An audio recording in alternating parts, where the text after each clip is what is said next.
وغيروا الطرق البحر.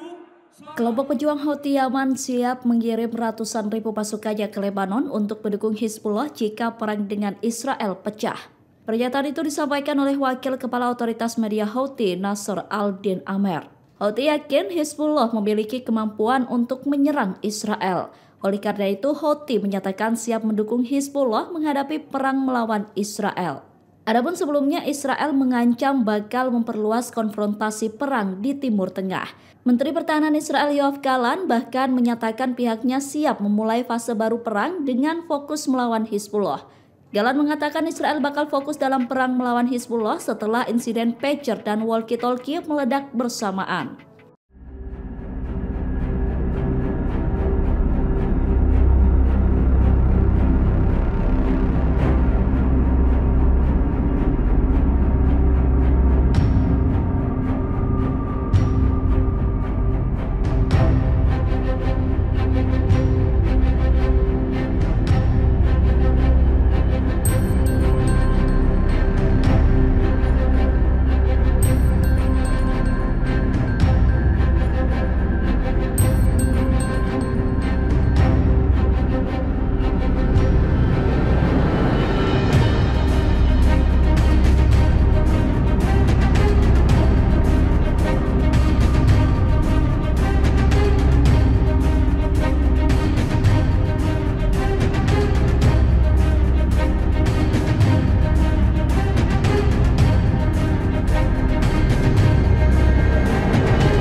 Download Tribun X sekarang, menghadirkan lokal menjadi Indonesia.